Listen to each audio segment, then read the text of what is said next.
Hello and welcome to Disc Golf Daily, the podcast that tries to catch you up on all things disc golf in 8 to 10 minutes or so. I'm Brian Papa Wolf Frawley, and I'm excited to talk to you about the Disc Golf Pro Tour Swedish Open presented by Kostaplass that happened on the other side of the world to us here in the United States in Borås, Sweden.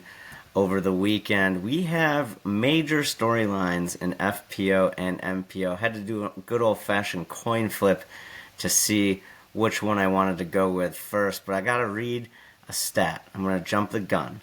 Thanks to our friends at Statmando for this one. Silva Saarinen wins the Swedish Open, her 5th consecutive victory. 2 Disc Golf Pro Tours and 3 Disc Golf Pro Tour Silvers, which are still happening in Europe over there.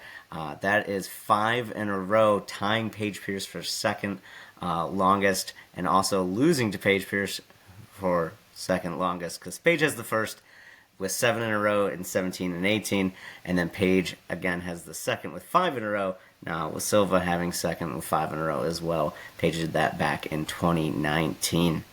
But going to the action, after James won, or James, we'll get to him in a second, after day one, in Sweden, we had Silva Saarinen on the top card in second place with Evelina Saarinen and a very familiar name, Ella Hansen, in fourth place on that card after day one. But first place is a new name for me, and I'll try to say it as well as the announcers did over the weekend. But Maria Eldi Christianarder was in first place, and she shot a 1,004 rated round, -5. New name for me to learn about. Person from England or from Iceland. Super cool to watch her play. After day two, we saw a familiar name, Henna Blomroos, shoot the hot round of the day, a 10.22 rated -7 to jump up to first, tying Silva Saarinen with Maria in third and Ella Hansen still in fourth place. Going into the final round, we saw some weather. Gotta say, although it's the shortest course on tour, it definitely brought us a lot of excitement.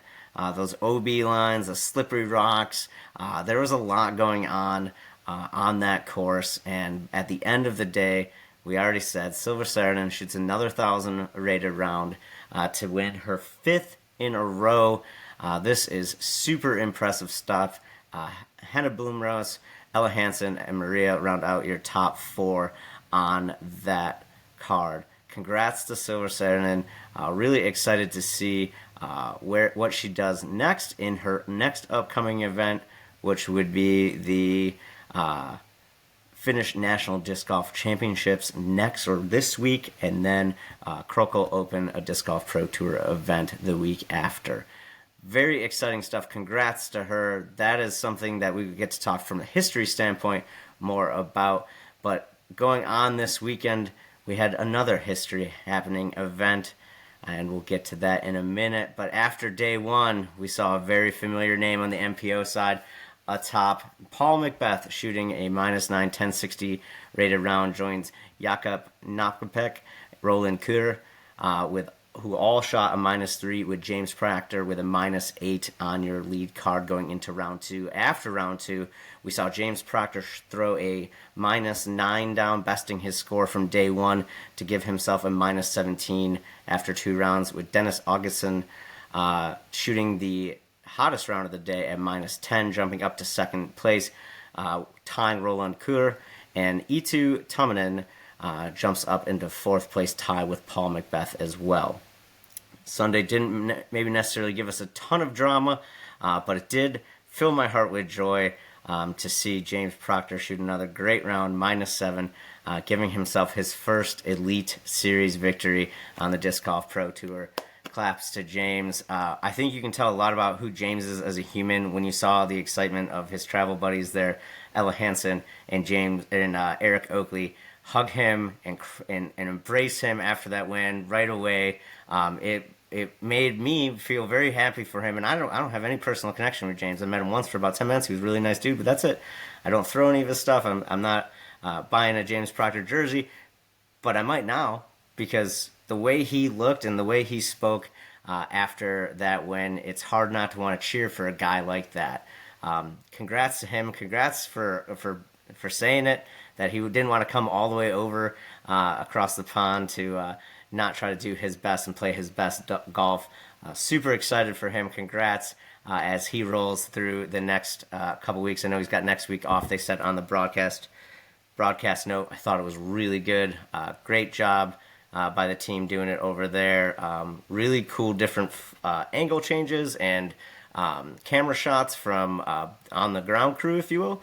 But we can get into that another time. Really enjoyed that. Going back to the MPO finish, Maury Vilman and Joseph Anderson shoot -9 eaches to go to second place, 21 over, tying Paul McBeth with that second place as well. Paul did go a little beast mode, birdieing 8 of the final 9. Unfortunately, he just had to even front 9, not giving him enough space to come back. So James Proctor -24, Murray, Joseph, and Paul at -21. Proctor even bogeyed that last hole still to secure that win. So congrats to James.